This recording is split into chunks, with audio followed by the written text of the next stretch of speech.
Cinnamon Roll found another place to congratulate even more Lidstack writers that are on there, and that is Best Microfiction. Um, it is published by Telekinesis, and it's an awards anthology that showcases the best short fiction, flash fiction, mainly prose. So, and we've already selected five individuals that are have been nominated, and I'm gonna tell you who they are. So I'm gonna go ahead and go to Let's Stack so I can start reading them.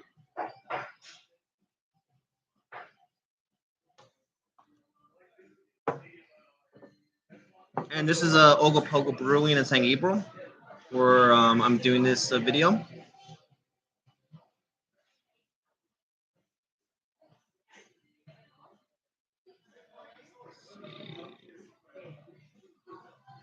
Okay.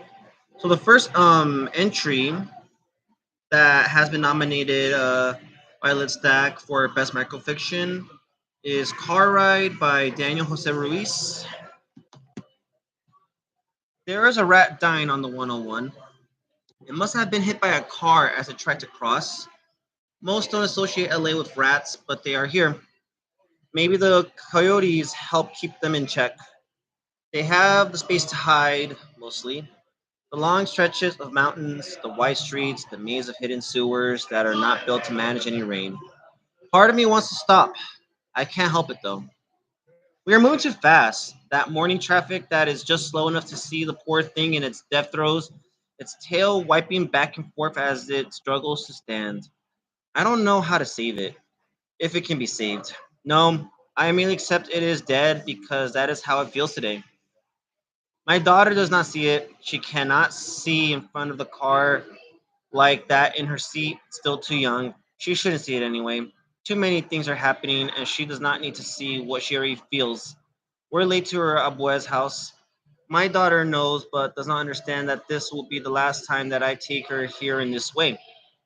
I plan to keep doing it, but we haven't figured out how what that is going to look like just yet. I moved the car to not hit the rat. Maybe that is my sin. Maybe I should have given it the grace of a sudden ending. The long endings, gasping, air so low when the chest it feels like you are full of lead. The exhausted conversations that are too honest to be angry. The little nest of pillows on the floor because I am too long for the couch. These haggard every part of you. I do not look back once we pass. I am tired of rearview mirrors that seem so small. Forward is just more traffic, more goodbyes, but I cannot stop either. I am sorry, little one.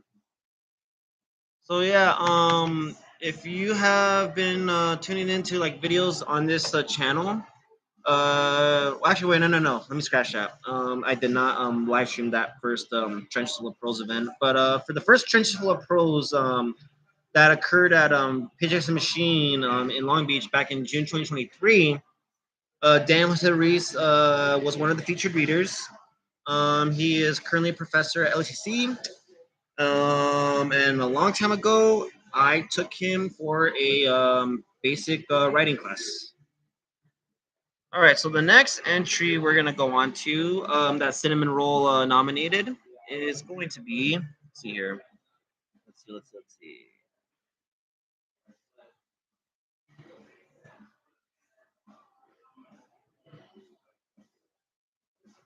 Oh, The Faithful Beating of Our Hearts by Sean Thompson. So with Sean Thompson, I met Sean the night after day one of Voices of California Sacramento. He was there at this after party gathering that some of the writers went to after. By the way, Voice of California, if you haven't seen the video, features for night one alone features Best of the Net nominee Hector Son Hector, Pushcart nominee Soledad con Carne.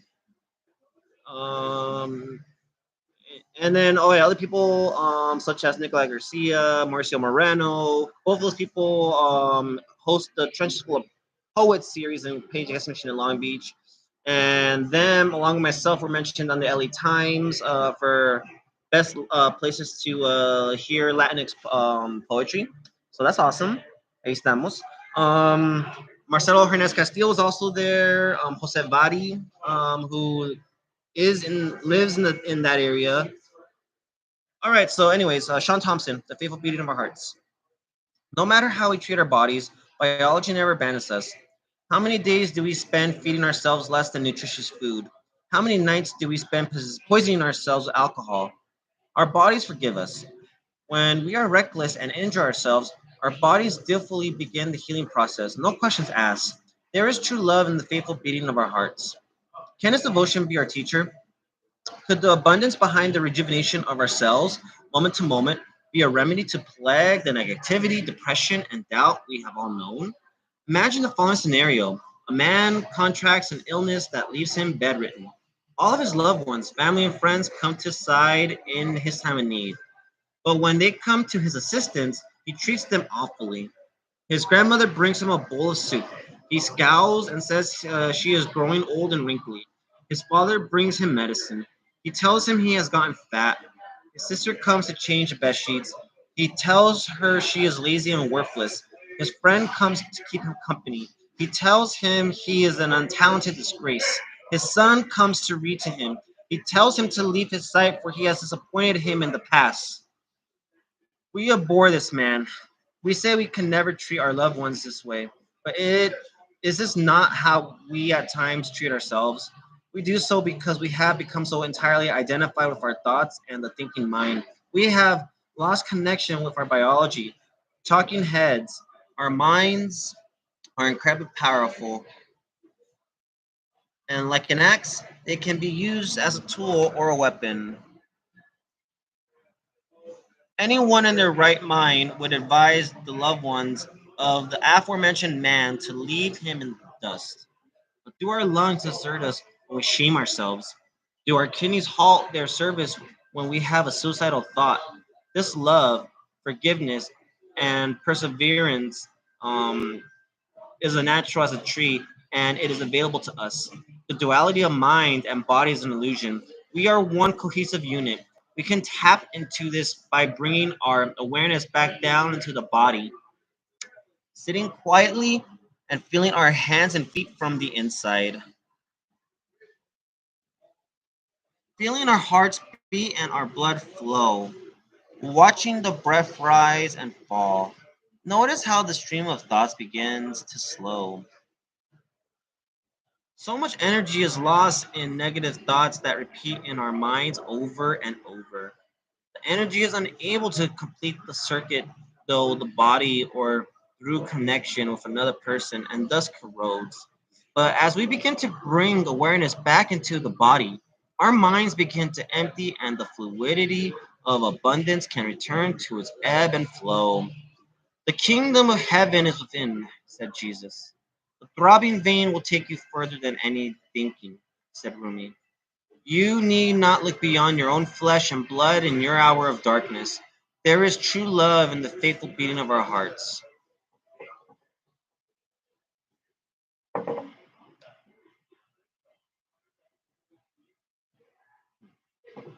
All right. Next person that also read for Trenches Full of Prose, along with Daniel Jose Ruiz back in June in particular, is Giovanna Lanzi, and that's our next nominee. And the title of this microfiction is Without Lips Upon the Trumpet Poised to Scream for Heaven. Silence. Still and wild as an elm. Is that Michael? I asked. My brother, humiliated, couldn't even point to him. He may have had wings. He may have, though the evidence of his struggle seemed rather earthly. That is, both legible and unknown. A sword did lay nearby, and the blade was broken off at the hilt, and the sash, dead as a snake, was wound about, fat and red and dirty, leading our eyes to the cracked fragments of Michael's glorious pauldron scattered. Did this mean what we thought it meant? Did we not have long? And as an angel, might I wonder, was he a virgin to the pain he met here? Or was it his eternal respect for it that lay him there, unbecoming on the grass in the afternoon? Within hours, Michael began to stink, a sign I took to mean we were far too late. Technically, I said, he could have been stung by a bee. Satan could appear as a bee, couldn't he? Anaphylaxis? I said after pausing to choke on the smell. Some angel, my brother said, full throated, unafraid of the stench. Are you sure it's Michael? I'm not here, he said, looking to the sky. You always do this, I said, holding my breath. You're always guarding something. Needless to say, my brother was inconsolable. He stayed out there for days in the stench.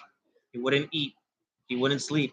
Solemn as straw in the wind and the rain and the sun, dwelling upon something unutterable or orthodox or both.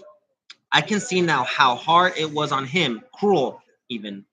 He withered out there for the sake of Michael.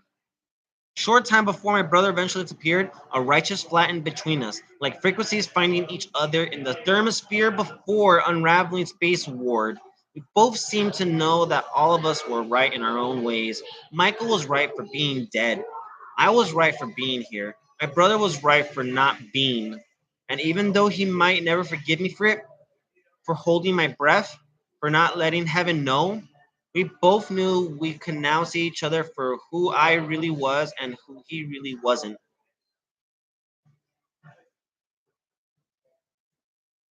Okay. All right. Next nominee, and also from the Trenches Full of Pro series back in August, is Nathan Cassianos. Nathan is best known for the Salted Plastic Tales of Gentrification series. There's at least 6 books that have been written by Nathan, and I do own the first one, and it's good. And then but what I'm really happy about with Litstack is that I have something, something that's standalone, and that's what's fun and great about like literary anthologies, that you'll find a lot of standalone pieces from authors who are known for their whether it's a trilogy, an ongoing writing novel series or novella, or writing multiple novellas, or or writing a bunch of poetry collections, and so on and so on. And this is Child Demon Avenger. Claudia Espejo, an immortal demon child, had been an avenger for all children who had suffered abuse at the hands of warped and twisted men for nearly 200 years. Carrying out her most current act of justice, she fed Brian Winger, a big time Hollywood producer and known child abuser, telepathically administered poisons, emotional magics that made Brian feel exactly like that poor boy that he had violated years ago. She gave him a mental and emotional download of everything the boy had felt: the fear, the sense of shame, the hope that becoming a star would make it all worth it, the betrayal and broken heart over his parents abandoning his innocence in exchange for money. Brian felt it all, and then for once in his life, he did something he had never done. He began to cry and feel remorse for something thoughtless and brutal he had done to a helpless human being. Ah! Claudia exhaled in a mock, sympathetic fashion, the rot in her undead lungs assaulting his face with bits of dead flesh and toxic fumes. ¿Ahora lo entiendes, Brian? Holding him down with one hand, her smile becoming more disturbing the closer she got to looking like a fully human and living young girl. As a result of absorbing his life force and terror, she began ripping his shirt to shreds, made him watch that smile as she ripped off a nipple, tore off sections of skin and fat from his stomach, and scratched deeply into the exposed and bleeding muscle with a dirty fingertip that had not yet been reclothed in flesh and skin. With each fresh new agony, her face became more natural. Eyes formed in her now fully fleshed skull. The body under her dress filled out. now more than just mere bones and rotten flesh. Veins coursed with blood in her arms as she moved on to ripping off Brian's boxers. He squirmed with fragility, having a fearful idea of what was coming next. Smiling devilishly and absorbing his terror over what she was about to do, she immediately transubstantiated that fear into a set of long and beautiful lashes around her eyes. Patting them quickly, a delighted look on her face, she looked back down at Brian, her face all benevolent innocence for a moment. The look, a highly disturbing contrast, as she out of nowhere gave him a lightly fast castration. All right.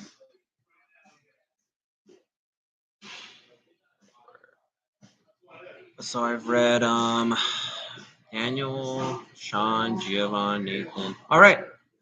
Our last nominee for Best Microfiction, read at the September Treasures Full of Prose at Page Against the Machine in Long Beach, and that individual is Thomas M. Hewlett. And the title of this piece is Midnight to a Better Tomorrow. He wandered into the kitchen, dragging Big Teddy across the tilled floor the same summer midnight I knew he would when I first saw the kitchen and bought the house, and the past fell into the present with a wave crash, white water tumble.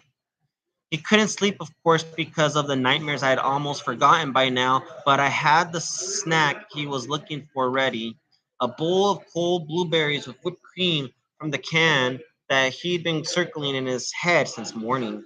No nervous freeze, no fear of flight seeing me, simply curious and simply amazed, because that wild horse imagination of his always whispered in his ear that magic was inevitable.